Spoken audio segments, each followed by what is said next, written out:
think this is working. I've been thinking a lot about Ratatouille lately, specifically the soundtrack. I have a very interesting association with the soundtrack of Ratatouille and the movie in general. The plot of the movie kind of has a little bit to do with the association that I have. Association? Oh. It's not like every time I listen to the soundtrack I think of the plot of the movie, but I started thinking of it again. It reminded me of when I started drawing seriously again, which was last January. I hadn't drawn anything seriously since I was about 15 years old, and I don't really know why I decided to start drawing seriously again, but my suspicion is that my brain kind of woke up and I finally comprehended why art was significant. When I was 15, I didn't understand. I was kind of afraid of cheesy things, you know, like schmaltzy things. And to me, art for the sake of art was cheesy. And it took me a while to get over that. Even when I started drawing seriously again, I've always been associated with drawing, specifically with pencil. From the time I was a toddler, there was something about the way that I drew that made everybody's eyes go wide. But it wasn't like I was extremely good. I think I just did it a lot. I don't remember why I was so associated with drawing as a kid, but when I was 12, I started drawing portraits. I remember the first portrait that I did was freehand, and I tried to get the likeness of this particular person, but it didn't really work. Then my mom told me of a method where you could trace the features of a person's face and then shade it in, which is easier said than done. And so I tried that, and everybody was super impressed for some reason. Okay, what I would do is I would take the paper and I would tape it onto my TV screen and then trace the features, you know, where the shadows were, where the edges of the shadows were, almost every detail, honestly. And then I would take it off and I would use the reference and shade it in. The enjoyment I got out of it was making people happy with it, but it wasn't really fun for me because I didn't think that I was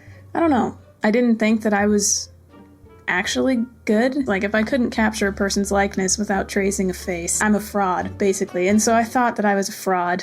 So that went on for about 3 years off and on. In school, I made an Instagram account for all of my friends at school to see. 2014. Yeah, 2014. And all of my peers at school started to see. And then they started asking me to draw them, like kids do. They're like, draw me. And I would just do it for free. It wasn't until adults started to notice what was happening that I kind of got stressed out a little bit. I think it's just because I was a kid. It's important to remember that I didn't understand why art was so significant because I was so afraid of cheesy things that I tried to avoid them. And I would kind of put on a front looking at art and just being like, that's stupid, you know? I was that kind of person. But when adults started to notice, I appreciated being treated like an adult. But along with being treated like an adult, a 14-year-old is confronted with the possibility of, you know, disappointing an adult. Not just disappointing an adult, but an adult that's offering to pay them. I vaguely remember this one lady that asked me to do something for her family or something. It was something where I had to combine a bunch of faces into one picture, which I couldn't do back then. And I can barely do now. I don't think they fully realized the limits, the limitations. It stressed me out. Like, it stressed me out to try to put different pictures together. I didn't have any Photoshop, and so I had to do it with my eyes. This is the one commission that I canceled because I couldn't do it. So it made me feel super badly. And so I skipped about a year of drawing. Before that, I drew some pictures for my sister. 2016. Oh, no, never mind. This was 2018. Okay, I'm getting ahead of myself. This one. We'll get to that, though. Anyway, 2016, I was drawing things for my friends. 2017, I drew a picture of Rhett and Link. Because everybody was really happy with the portraits that I was drawing, I decided to record it with what cameras I had in my house. We didn't have any equipment, so I had to make the most egregious contraption to try to get like an overhead shot or an excuse for an overhead shot with like a home video camera that we had. So I recorded one video, I edited it in Power Director, and then I uploaded it to YouTube. I didn't really edit it that much, but side note, footnote, off to the side, well, end note down at the bottom, so that you don't have to see it at all. I kind of discovered that I loved editing back then. But again, that's an end note that has nothing to do with what we're talking about. I uploaded it to YouTube, and I wasn't really expecting it to go anywhere. It didn't go anywhere. I just wanted to, have something on YouTube. So that was when I was 2014, so yeah, 2016, a year after that, after I was kind of stressed with the pressure of adults asking me to do things, which isn't super unheard of. I think just for my brain, I just get, I used to get stressed out really easily. In 2017, I drew a picture of Rhett and Link. 2 separate pictures. The one thing that was missing back then is that I didn't understand why art was so significant. To me, it was just, looking for the same reaction that I had at school. But I thought that I could handle more pressure than I actually could. I think I could have handled the pressure more if I actually understood why I was doing it. I was doing it, this is gonna sound really cliche, but I was doing it for other people and not for fun. But that's not to say that like now I love doing things for other people because I actually understand why I'm doing it. But back then I didn't understand anything. I was empty up here. This is kind of where the downfall happened though. One day, I think it was on their Facebook page, Rhett and Link, or their team, whatever team they had, shared my Link drawing. For a 15-year-old, 1,000 views in 2017 was like, the reason I say this is where the downfall happened is that the pressure was greater. There was one comment in there that talked about me selling my art, and I think that was the one thing that pushed me over the edge. I appreciated it. It's literally just because I was 15 and like a typical 15-year-old. All the comments were really nice and it was great, but there was one comment that was so nice. They said that I should be selling stuff, and I completely understand. I should have been, but I didn't know how. I guess this is where creative control comes in. If I started making money back then off of my drawings, I was still in school. School to me was very social. I didn't really pay much attention to the academics, even though I didn't do terribly. I did pretty well. It's just I was more focused on the social aspect of school than the academics. I wanted a social life. So if I started to make money off of my drawings, that's one reason why I couldn't have done it. But the main reason is that my brain was too small. Where creative control comes in is someone like my parents would have had to do it for me. They would have had to handle things for me before I understood what was going on. So, fast forward to 2018, a year later, I drew some pictures for my sister. And that was the last thing I did for years. What was it? 7 years later, January of 2025, I decided to start drawing seriously again, which was completely out of the realm of possibilities before. Importantly, it was not because anybody told me to, or because anybody told me that I should, or that it would be a good idea. For years after I quit, I didn't really quit officially, but like for years after I stopped doing stuff, my family was not constantly, but occasionally it would be brought up like, you could be, doing something with this. And I always put it off because it was just like, I didn't understand. I hadn't quite found the spark that I required in order to do something like that without getting stressed out. But in December of 2024, this is totally off topic. We'll get to this one day, but I got really sick. And January, I was still really sick, but I realized that if I didn't take control of something, that I would never be able to do anything, or I would never get anywhere. Before that, I never made the decision to take something seriously because I thought it was important. I always took things seriously because everyone else thought it was important. And so this was really the first time that I was like, I'm gonna decide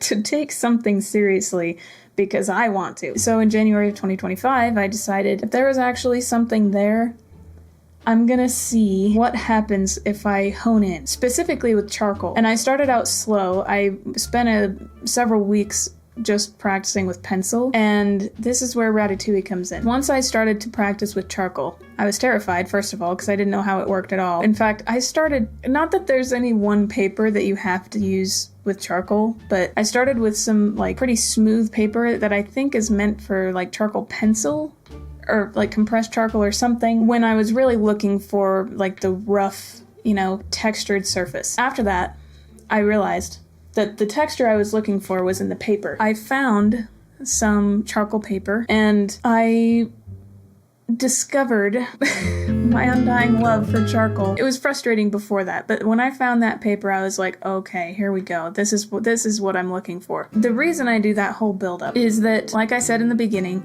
lately I've been thinking a lot about Ratatouille. There's one line in there, and I can't remember, because I haven't actually seen the movie in like a year. There's a line in there where Remy is talking to his dad on the street after his dad shows him the dead rats in the window. The point was that even if he is good at cooking, he has to realize that the humans want him dead. He needs to abandon his dreams, basically, and live with the clan, do what he's meant to do. Then Remy, he says something about deciding. The only way that something can happen is if we decide, or something like that. I can't remember, I'll put the line in somewhere. When I watched the movie, that a year ago, which was around the time that I started, that really struck me. When I was practicing, the most peaceful time to do it was when everyone was asleep. And so I would do it at 10:30 p.m. I would do it until like 2 or 3 in the morning. And then I would go to bed and I would wake up the next day and, do everything for the day, and then I would do it again the next night.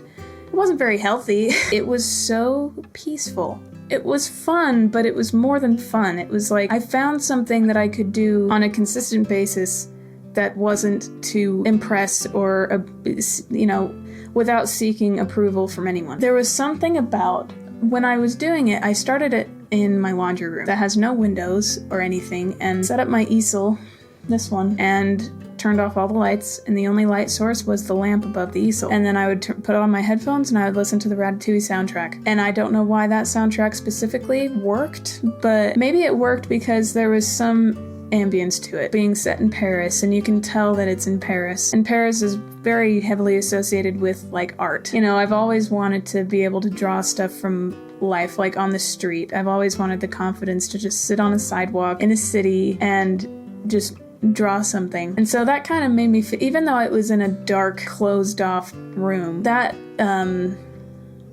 sensory deprivation, it wasn't really sensory deprivation, but that environment kind of allowed my mind to wander, and it was relaxing. Every time I thought about drawing, or I anticipated drawing, it was no longer dread. It was the opposite. I compare it to like when it's overcast and raining outside and it's kind of chilly, so you sit next to a fire with some hot chocolate and a blanket and read a book.